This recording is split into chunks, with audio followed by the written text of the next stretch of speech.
Nesta série de episódios, gostaria de relatar a vocês as coisas que eu ouvi e as coisas que vivi. O objetivo desses episódios é familiarizar você com o sobrenatural, que é muito essencial para familiarizá-lo com o sobrenatural que Deus fez através do ministério de William Branham. E como Deus continua isso. E é o que é muito significativo, como Deus continua a produzir o sobrenatural através do ministério até o presente tempo, provando que Jesus Cristo é o mesmo ontem, hoje e para sempre. E essa é a chave. Acreditar que esse Jesus Cristo que falou e que foi registrado na Bíblia é o Jesus do Antigo Testamento, ou Deus do Antigo Testamento. É o Jesus do Novo, e nós temos o Espírito Santo hoje. É o mesmo Deus em todos esses eventos que devem acontecer. A Escritura diz que se eles não acreditarem em ti, Deus falando com Moisés, que nem deu ouvidos à voz do primeiro sinal, de que eles acreditarão na voz do último signo. E se o sobrenatural não tem uma voz que o segue, uma voz que revela Jesus Cristo ao povo. But ye shall see me, who? The believers. For I'll be with you, even in you, to the end of the world. Is that true? Then it's sin to disbelieve. Strictly a stranger to me. You're from away from here. You come from another city. You've got a lot of trouble on your heart. You got hard trouble to begin with. Is that right? There's a whole lot of blackness. I see a black sheep keep following you like that. Oh, it's a lie. Somebody told a lie on you. And that was a man who was professing divine healing. Yes, sir. He said you was a witch. Is that true? And you got a whole stir in your church or something other about it. Isn't that right? Your pastor's sick right now. He's got polio. Is that right? Sister, don't pay no attention to what them people tell you. They're lying. And the only thing's wrong with your heart, that nervous condition, got your heart worked up. Go on home in peace, and God bless you. You're all right. God who created the heavens and earth, I ask now that every demon power in this building will be broken. The power of Jesus Christ be made manifest. Lord, weak, but we're not defeated. Satan, I adjure thee in the name of the Lord Jesus Christ. Come out of the people. Stand up, you crippled people, out of the wheelchairs. Give him praise, everyone. Em Salmos, Deus falou através de Davi e ele disse: Ele envia sua voz, uma poderosa voz de Jesus, quando ele veio e havia Deus em Cristo, reconciliando o mundo para si mesmo. Jesus disse que minhas ovelhas ouvem minha voz, e eu as conheço, e elas seguirão-me. Que simplesmente não poderia estar mais claro que minhas ovelhas conhecem minha voz, e eu as conheço, e elas me seguirão, e então falam da voz que viria nesta última vez. Mas, nos dias da voz do sétimo anjo, quando ele começar a soar, o ministério de Deus deverá terminar como ele declarou aos seus servos, os profetas, que dizemos que este ministério é assim que a voz estará na noiva. Que dizemos, o que é esse ministério? É assim que a voz estará na noiva. Então, o profeta de Deus disse que Deus levantou outros, e assim foi ao longo dos anos, até este último dia. Há novamente outro povo na terra, que sob seu mensageiro será a voz final até a era final. E podemos citar as palavras de Jesus, quando ele disse que não é você que fala, mas o Espírito de seu Pai que fala em você. E se todos os crentes nesta mensagem tomariam essas palavras que acabei de dizer a respeito, sempre foi a voz revelando o Deus Todo-Poderoso para nós e para perceber que não é apenas algo que recebemos. Isso é o que conecta a mesma Bíblia. Eu não leio outra Bíblia, mas a mesma Bíblia acaba de ganhar vida. E a abertura da palavra, a abertura das Escrituras, coisas que não podíamos ver ou entender, tornaram-se tão claras, e esta é a nossa grande ambição, de tornar isso conhecível. E além disso, gostaria de aconselhar qualquer pessoa, independentemente do que você ouviu e da forma que ouviu, independentemente do que você ouviu, algo positivo ou negativo, posso dizer que recomendo a você a fazer a mesma coisa que eu faria se o anjo do Senhor estivesse na plataforma. E eu sou uma testemunha dessas coisas. Eu estava lá. Eu vi na plataforma. Eu vi como o profeta de Deus falou ao povo. E eu conheci algumas pessoas. Eles eram da minha igreja. E eu sabia que o anjo do Senhor não usaria um vaso humano para falar coisas que não eram verdadeiras. Tinha que ser absolutamente verdadeiro. E Deus é um Deus de verdade. E isso fala de Deus. E isso fala de Jesus Cristo. Ele estava cheio de verdade e graça. E posso dizer que na revelação de que Ele mesmo era absolutamente verdadeiro, até que você tivesse alguém que pudesse permanecer no público, ano após ano, por muitos anos, e revelar o segredo dos corações. Só Deus pode fazer isso, dizer onde as pessoas estavam, onde está o seu sofrimento, ou dizer-lhes se eles viverão ou se eles morrerão. Quero dizer, esse tipo é a voz que eu quero ouvir e seguir. E essa é a voz que uma pessoa vai ouvir muito depois que esta vida acabar. Essa é a voz. É a voz do Deus Todo-Poderoso. E posso dizer-lhe que foi isso que experimentei. E é a verdade.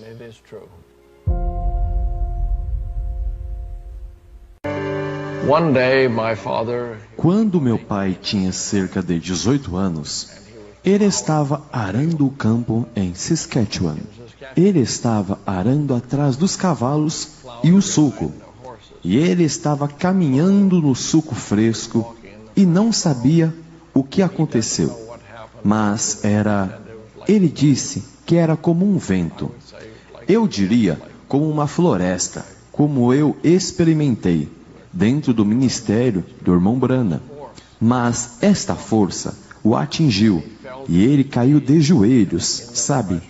E o suco fresco, e ele ergueu as mãos para Deus, e ele orou e clamou. Ele disse: ó Deus, se existe um Deus. Eu era um menino mais velho da igreja, mas ele clamou: ó Deus, se existe um Deus, se você me mostrar como posso me livrar da minha culpa, meu pecado, eu vou te aceitar no mesmo dia. Meu pai cultivou por um curto período de tempo, perto da fazenda de seu pai, e não estava dando certo. Ele não se sentiu bem para trabalhar na fazenda. Então, eles se mudaram, ele e a sua jovem esposa e sua família. Eu tinha apenas há cerca de 2 anos de idade, e eles se mudaram para uma pequena aldeia de apenas 150 pessoas. Eu acho que uma vila chamada Quintefox, em Saskatchewan, e foi lá. Serei um pouco mais breve. Foi lá que meu pai encontrou uma família com 2 filhas, 2 meninas. Ele tinha visto essas meninas atravessando a rua. uma pequena rua de cascalho na cidade, e ele viu em seus rostos, elas pareciam como os de anjos. Ele disse: "Oh meu Deus, se eu pudesse ter o que elas têm." Havia um desejo em seu coração pela libertação de seus pecados e descrenças, e ele queria algo mais do que religião. E uma senhora, na cidade, ouviu que ele poderia fazer algum trabalho de carpinteiro. Então, ela precisaria algumas prateleiras ou armários em sua cozinha, e ele foi e viu o que ela queria fazer. Então, ele estava em casa. Ele notou que havia as duas garotas, e enquanto ele estava se preparando para ir, e a senhora perguntou para ele se ele já tinha sido salvo. E ele disse: "Bem, eu não sei o que isso significa." Ela disse: "Significa que você pode ser livre de seus pecados." Oh, ele disse: "Se eu pudesse ser livre de meu pecado." Ela disse: "Bem, vamos nos encontrar em uma casa no domingo, se você quiser vir. Venha." Ele disse: "Eu tinha prometido a Deus anos atrás que, se eu pudesse ser livre de minhas culpas, eu aceitaria no mesmo dia." E ela se ajoelhou, e em duas cadeiras naquela cozinha da casa, onde aquelas garotas estavam, e meu pai, ele se tornou uma pessoa totalmente transformada. E ele viveu para Cristo por toda a sua vida. E realmente ele foi.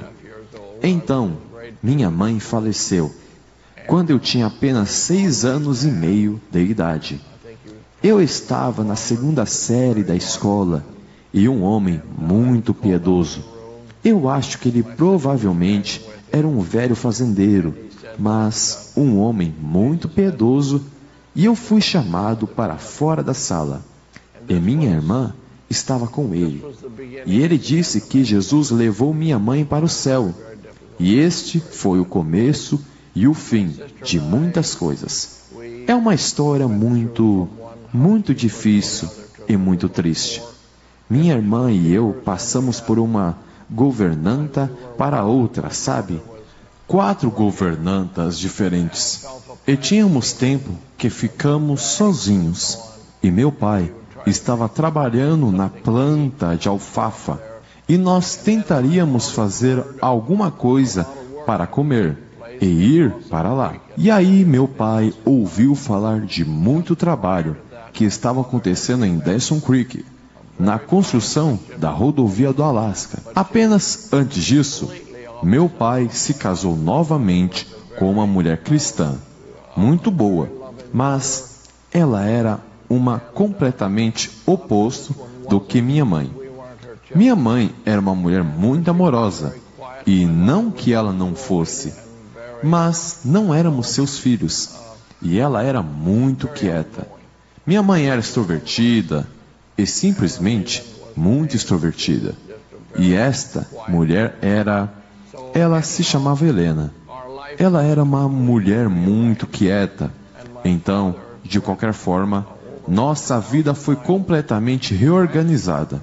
E meu pai foi para cerca de 1000 milhas a oeste de Dawson Creek e subindo a rodovia do Alasca. Eram acampamentos construídos em toda a estrada. E você tem que entender que a rodovia do Alasca era um projeto de guerra. Os japoneses estavam invadindo as ilhas Aleutas. Já haviam conquistado 2 das ilhas, e até eu entendo.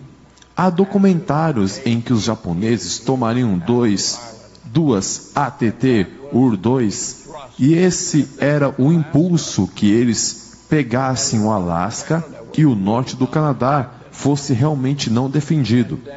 E então, se eles chegassem aos 48 estados, seria risco que o Japão estava lutando, e eles haviam tomado grande parte da Ásia, e agora na China, bem como Singapura e Hong Kong. E eles pegaram tudo isso, e agora, se eles pegassem, seria uma força poderosa. E se eles viessem até os 48 estados da América continental, então Canadá e Estados Unidos uniram-se e o US construiu a rodovia e o Canadá concordou em mantê-la para sempre. E então haveria uma rota terrestre para obter tanques de equipamentos pesados e equipamentos de guerra no Alasca para o réu. Esse era o objetivo da rodovia do Alasca, e havia dezenas de milhares de pessoas e empreiteiros e civis que estavam envolvidos nisso. E então meu pai mudou-se para lá, e ele estava moderado. Ele voltou e se comunicaria com minha madrasta para empacotar tudo e para sair. E chegamos a Denson Creek no final de maio, talvez 1º de maio, porque minha irmã, cujo aniversário é dia 6 de maio, ela fez aniversário no trem vindo de Edmonton, em Denson Creek. E enquanto estávamos lá, tudo aconteceu. Sabe, depois que minha mãe faleceu, tudo ficou um tumulto, tudo desmoronou.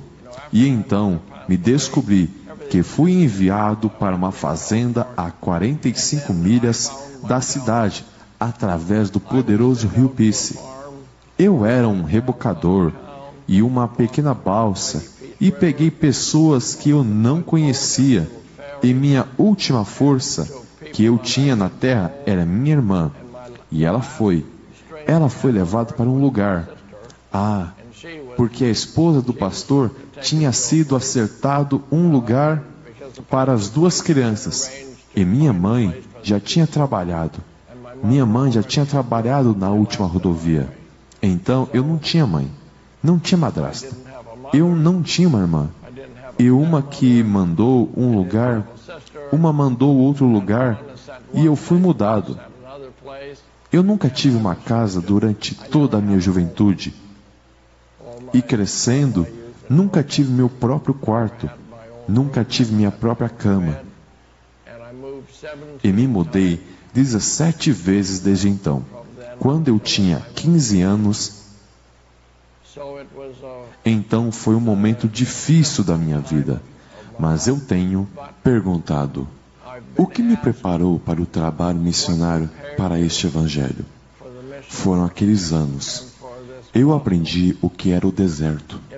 Eu percebi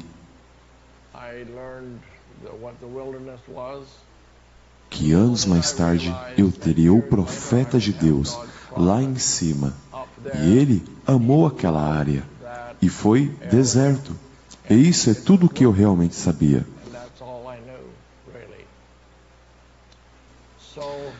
Então, meu pai, em 1949, ele sentiu de se mudar para o sul da Colômbia Britânica. E no caminho para baixo, ele pararia, porque ele teria essa experiência com Deus e estava interessado em qualquer coisa que Deus estava fazendo de fato. Ele parou nas reuniões e ouviu que o William Branham estaria em Vernon, British Columbia. Aí é onde meu contato com ele começou. Na verdade, eu tenho uma carta que talvez devesse apenas ler esta carta. Apenas uma parte dela. É o relato do meu pai sobre as reuniões em Vernon. Encontramos isso, acho que depois que meu pai faleceu, em suas coisas. E ele está escrevendo para um ministro, escrevendo sobre as notícias de nosso amado William Branham falecendo. Ele disse que veio com uma surpresa chocante para mim. A perda dele não pode ser estimada em palavras, agora que ele está descansando em paz. Mas seu trabalho está acontecendo, e sua memória é acalentada nos corações de milhares no mundo. Mas ele estava escrevendo sobre as reuniões em Vernon, British Columbia.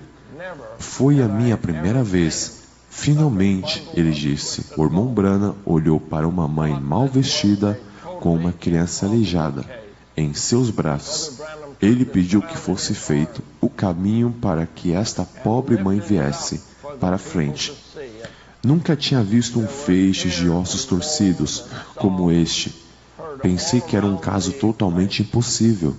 O irmão Branham pegou a criança nos braços e levantou para que as pessoas vissem. Havia lágrimas e gemidos e soluços ouvidos por todo lugar. Então ele disse: pessoas, veem como os demônios torcido o corpo todo desta criança e está segurando ela amarrada? Eu não vou deixar esta criança ir até que todos esses demônios sejam expulsos e a criança esteja perfeitamente completa.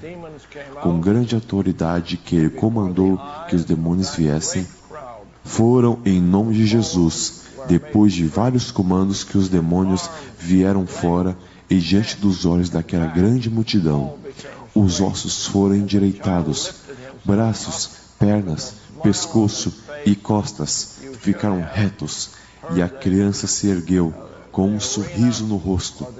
Você deve ter ouvido que há a arena ou anel de arena com os louvores de milhares ao verem os poderosos milagres de Deus realizados em nome de Jesus Cristo. Louve a Deus para sempre. Agora, isto não é solicitado pelo meu pai. Ele não sabia o que estava acontecendo comigo. Eu estava apenas com uma série de jovens companheiros. Foi onde conheci Billy Paul, quando lutamos e estávamos em nossa adolescência. E eu fui pego por isso. O irmão Branham era um homem e tinha conversado com um anjo. E um anjo veio até ele e disse que ele tomaria um ministério de cura agora. Eu estava familiarizado com a escola dominical, com a igreja. Eu sabia que a Bíblia fala de anjos, mas eu nunca tinha visto uma pessoa que tivesse falado com Deus dessa forma. Falar com o anjo de Deus. E então eu estava ansioso para vê-lo sair. E ele saiu. Disse: boa noite, pessoal. Boa, amigos. À noite. E ele começou a falar. E depois de 2 ou 3 dias, eu senti: tenho que chegar. Não deveria dizer isso. Quero dizer, não tenho interesse em estar na parte de trás da arquibancada. Eu não tinha mais interesse em apenas estar com os companheiros e ganhar um assento. Não sei como até hoje não consegui um assento no direito do corredor. Uma cadeira acabou de fechar 2 ou 3 rolos na frente, e naquele culto não posso te dizer o que foi falado. Não posso te contar de qualquer outra pessoa, exceto que havia uma garota, e eu diria que a garota provavelmente estava por perto, de 10 a 12 anos. Ela tinha cacho até os ombros e uma espécie de cara de menina, mas seus olhos eram apenas bolas brancas, e eu percebi imediatamente que estava perto da plataforma. Estava bem no canto do olho. Vejo até uma pequena parte da bola, a bola do olho, e o outro olho não conseguia ver nada, branco, e eu estava tão longe, tanto quanto estava preocupado, e ela estava totalmente cega. Irmão Branham colocou as mãos sobre ela, e ele fez uma oração. E pensei em meu jovem coração. Pensei, ouvi sobre, dessas coisas agora. Nada que eu possa realmente ver. Posso ver isso, e eu estava ansioso para ver alguém curado, porque eu tinha tantas experiências em igrejas e assim por diante, onde as pessoas receberam oração por doenças e você está curado. Mas agora é algo que eu pude ver visivelmente. O irmão Branham orou pela segunda vez e ela estava do mesmo jeito. E ele orou pela terceira vez, pela quarta vez, pela quinta vez. E ele continuou olhando para ela e ela estava do mesmo jeito. Irmão Branham orou 6 vezes e fez uma oração que eu nunca tinha ouvido antes. E ele pegou e colocou em seus braços e em torno dela, assim, e meio que a segurou contra seu peito e disse: Satanás, o um anjo de Deus deu este presente para mim e me disse que nada ficaria diante de minhas orações, nem mesmo câncer, se eu pudesse levar as pessoas a acreditar. Ele disse: as pessoas estão aqui e eles acreditam, e eu te encarrego no nome do Deus vivo para perdê-la e deixá-la ir. E daquela vez ele não olhou mais para ela. Ele apenas a virou. Pegou-a pelos ombros e a virou para o público, e eu estava a 2 ou 3 filas de distância. Acho que estava na 3ª fila, e eu olhei para cima, e seus olhos eram tão retos quanto os meus. E então ele ergueu assim, e os gritos das pessoas, e eu não sabia que minha mãe e meu pai, ou minha madrasta e meu pai estavam lá, onde estavam no prédio. Mas foi minha experiência. Aquela foi a experiência do meu pai. E eu pude até ver as lágrimas se formarem em seus olhos, enquanto ela olhava para as luzes brilhantes. Ela não estava acostumada com as luzes fortes, e ela olhava para as luzes, e então ele a colocou no chão. E isso ancorou em meu coração aos 14 anos.